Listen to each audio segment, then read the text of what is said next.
realizar o impossível. Sim, o impossível. O impossível a mim. Ele pode realizar. Mais uma vez, o impossível. Ele pode realizar. Toma posse. O impossível. Ele pode realizar. O impossível. Sim. Sim, o impossível. O impossível a mim. Ele pode. Pode realizar. Vamos nos sentar. Antes de eu poder partilhar a passagem da Escritura da nossa sexta semana, da nossa campanha de oração, de libertação pelas heranças negativas, eu queria dizer para aqueles que hoje foram abençoados com algumas das graças que Jesus derramou na oração. Hoje na oração, um determinado momento da oração, o Senhor nos inspirou a fazer uma oração de cura. E é importante que aqueles que receberam a graça, depois escrevam o seu testemunho. Não precisa ser longo, só escreve, olha, não quer pôr teu nome, não precisa. Por quê?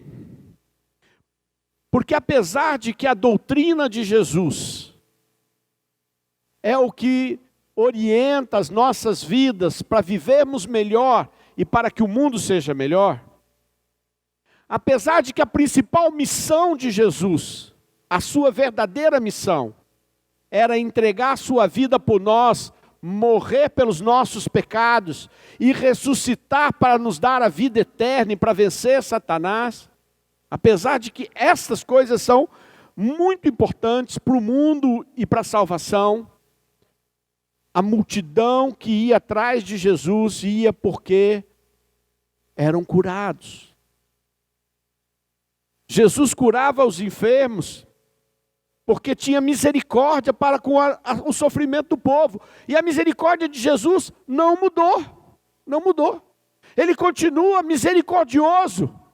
E o Papa faz questão de gritar isso ao abrir a porta da misericórdia e dizer: esse ano é da misericórdia. Deus continua se derramando sobre as nossas vidas com seu amor eterno. É que uma vez por todas Ele já deu a sua vida por nós, senão Ele daria de novo.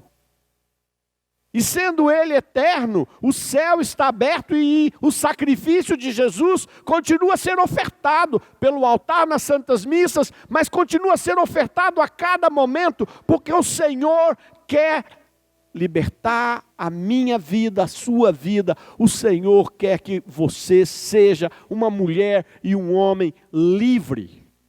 Livre. Livre. Esses dias eu fui rezar por uma pessoa que perdeu uma pessoa muito querida que havia se suicidado. E havia se suicidado por razões financeiras. Apavorado, não sabia como lidar com isso, entrou numa depressão profunda, as pessoas não perceberam. A gente fica oprimido por coisas que não têm valor. Fale para a pessoa do teu lado, você acha que dinheiro é coisa importante? Importante é a tua salvação. Importante é a tua salvação. As outras coisas doem. Dói. Injustiça dói. O nome da gente se perder dói. Ficar com medo de não conseguir pagar a luz dói. Depender de um favor para comer é terrível. Mas o mundo já viveu misérias imensas. Na Segunda Guerra, momentos de extrema carência, nas grandes catástrofes. Que solução tem? Parece que quando se acontecer com todo mundo, eu fico em paz. Para com isso. Está ouvindo? Está ouvindo mulher? Está ouvindo homem? Para com isso de achar que se for ruim para todo mundo, está bom. Jesus sabia o sofrimento do povo e por isso curava o povo. O povo não ia ter acesso nunca. Primeiro que a medicina na época já era, sem nenhuma dúvida, algo sem muita condição de melhorar a vida das pessoas. Nem antibiótico existia. Graças a Deus que Deus deu sabedoria aos homens e a medicina evoluiu. E quando não fazem coisas erradas por dinheiro, ela acaba sendo um instrumento de bênção. Mas nós precisamos da bondade de Deus. Coloque a mão no teu irmão assim, em silêncio, e deseje que ele seja abençoado, curado, que ele seja tocado, que ele experimente o amor de Deus, um amor tão concreto, que ele seja curado das enfermidades e dos medos. Amém. Bom, então aqueles que foram curados, façam seu testemunho, até para que nós possamos glorificar a Deus e saber que Deus continua agindo no meio do seu povo e anda no nosso meio. E porque muitos acham que Deus não está nem aí com a gente, mas Ele está sim. Então que você possa dizer, como aquele jovem que vinha aqui, a família entrava na reunião, ele ficava dentro do carro, desenganado dos médicos e não tinha nem como ser carregado aqui para dentro. E depois de algumas vezes, confiando que Deus tinha a libertação e a cura para ele, um dia entrou aqui, chorando porque tinha passado as dores e ninguém sabia como ele tinha sido curado, mas ele sabia que tinha sido Jesus. E assim são centenas dos testemunhos. Hoje Deus curou muitas pessoas de dores de cabeça, da questão do intestino, eu não sei, da perna, eu não lembro todas as palavras de ciência, que é um dos dons do Espírito Santo, que nós falamos aqui. Mas se você recebeu essa graça, depois passe o testemunho, para fortalecer a fé dos irmãos. Eu separei um texto da carta de São Paulo aos Hebreus. E esse texto diz assim, é um texto grande, que começa no capítulo 6, versículo 14, e vai até o capítulo 7, versículo 22. Mas eu não vou ler todo ele. Depois você pode ler em casa no teu momento de oração, já que você está comprometido aí a fazer o cerco de Jericó, está comprometido a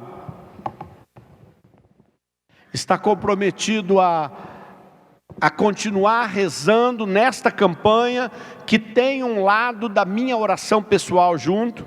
Então quem sabe você possa pegar e ler. Mas eu queria ler só alguns pedaços. O versículo 14 do capítulo 6. Em verdade, eu te abençoarei e multiplicarei a tua posteridade. É a palavra que São Paulo vai dizendo, se ele que escreveu o Hebreu, sobre o Gênesis, palavra que Abraão recebeu. Então eu quero que, primeira coisa que você saiba, a bênção de Deus não é só para este momento, ela ecoa, é como um eco do universo, ela continua ecoando nas nossas vidas e nos nossos descendentes. Então a primeira coisa, eu quero que você tome posse desta palavra, a palavra do Senhor: eu te abençoarei e abençoarei a tua posteridade. Diga: eu tomo posse, Jesus. Eu quero meus filhos e filhas abençoados. Eu sei que a bênção é sobre mim e sobre os meus descendentes, e eu digo amém. Se perdeu na minha oração?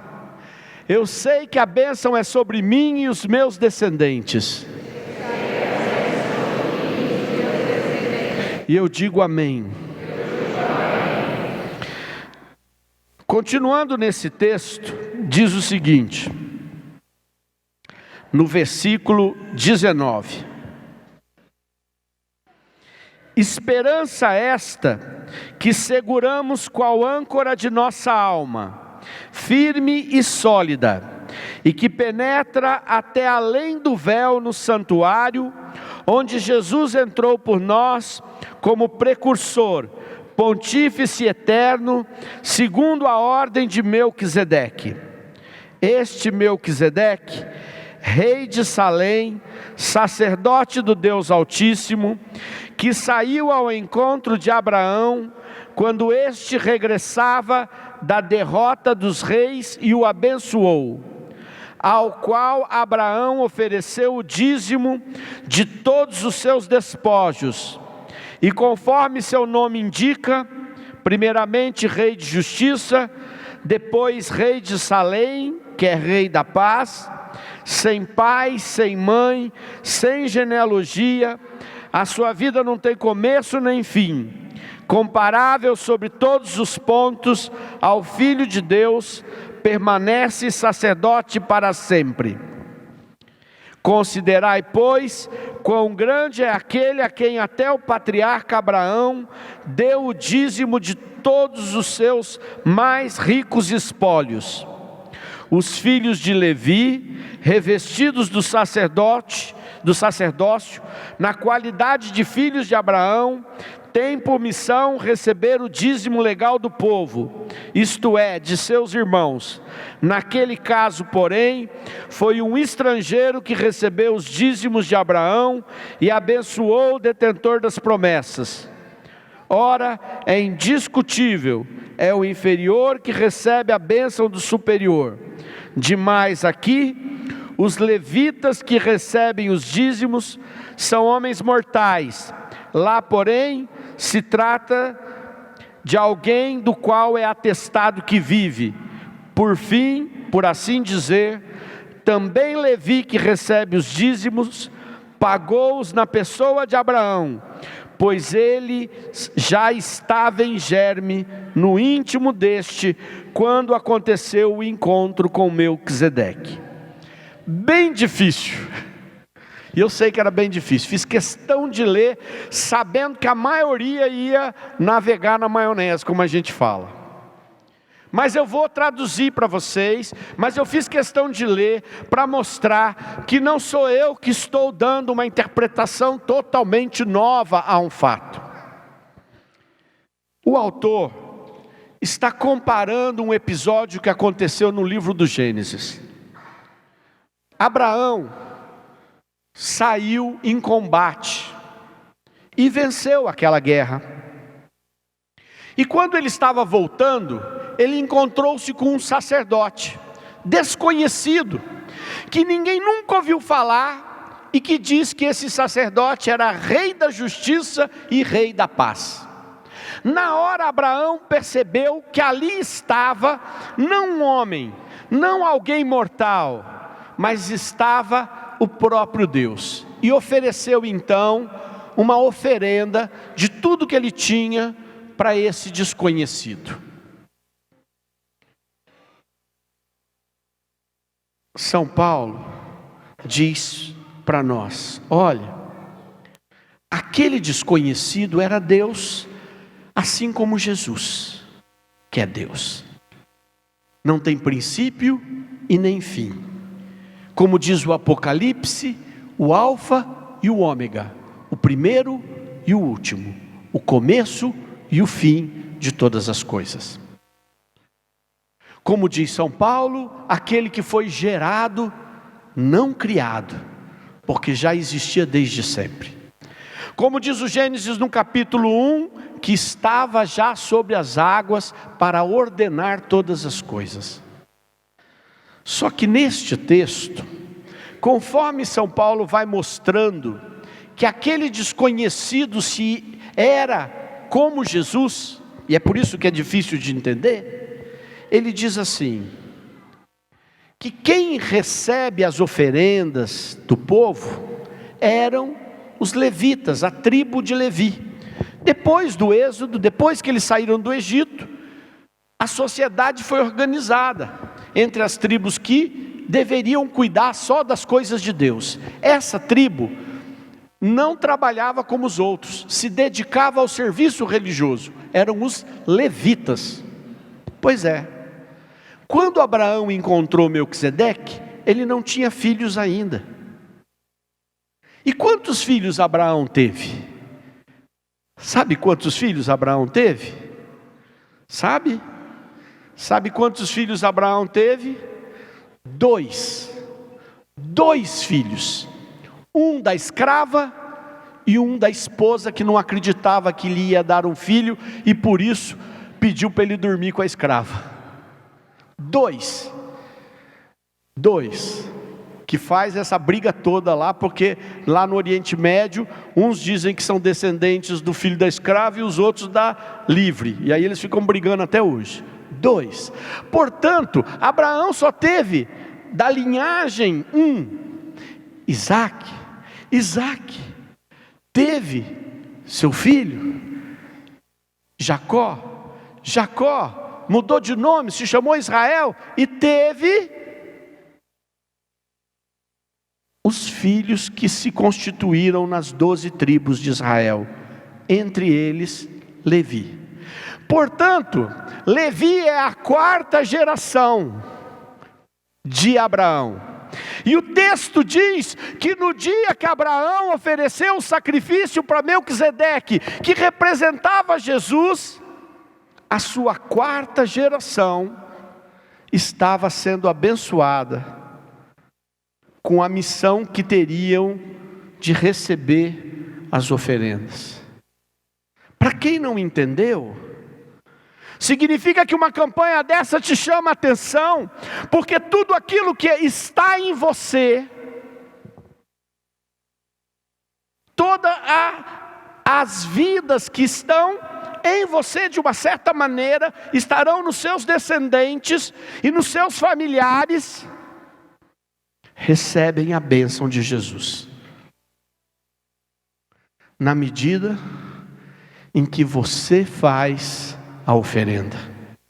Então a tua oração aqui no grupo de oração, a tua oferenda aqui, a tua oferenda de oração pessoal nessa campanha, é uma oferenda, porque o que é a nossa oração? É uma oferta a Deus, é um sacrifício a Deus. Fazer um cerco de Jericó significa 7 dias de oração. Nós fizemos numa das semanas uma penitência física de uma abstinência. É uma oferta que vai atingir não só você, mas tudo que vem depois de você. E eu vou dizer, nem todos os nossos filhos e filhas se dão conta que precisam da bênção de Deus, sabia? Nem todos os teus sobrinhos e sobrinhas, teus primos e primas, se dão conta da bênção que é estar com Jesus. Mas você pode abençoá-los, recebendo a bênção de Deus e eles em você. E te digo mais, isto é tão poderoso, que quando Moisés saiu do Egito, algumas tribos que não eram de filhos de Israel, saíram junto, porque eram escravos juntos, e foram adotados juntos pela bênção de Deus. Isso significa que até os filhos que são adotados por você, são abençoados. E não só adotados como crianças, não. Aquelas pessoas pelas quais vocês se tornam, de alguma maneira, pais e mães, são abençoados por vocês, na medida que você recebe a bênção de Deus. É imenso. Talvez ficou difícil para muita gente entender. Não tem importância. Eu não ligo, porque eu achava muito importante que os que vão entender saibam que a tua missão é maior do que receber só um presente imediato de Deus. Amém. Vamos ficar de pé. E eu quero que você pense agora em todas as pessoas pelas quais você de alguma maneira representa aqui essa bênção. Te peço uma bênção para todas elas agora, Senhor. Que poderosamente, Senhor, todo nosso esforço, toda nossa dedicação, toda a nossa presença no grupo não gere só as curas que nós vimos hoje, mas que possam se tornar bênçãos de muitas gerações. De muitas gerações. Amém.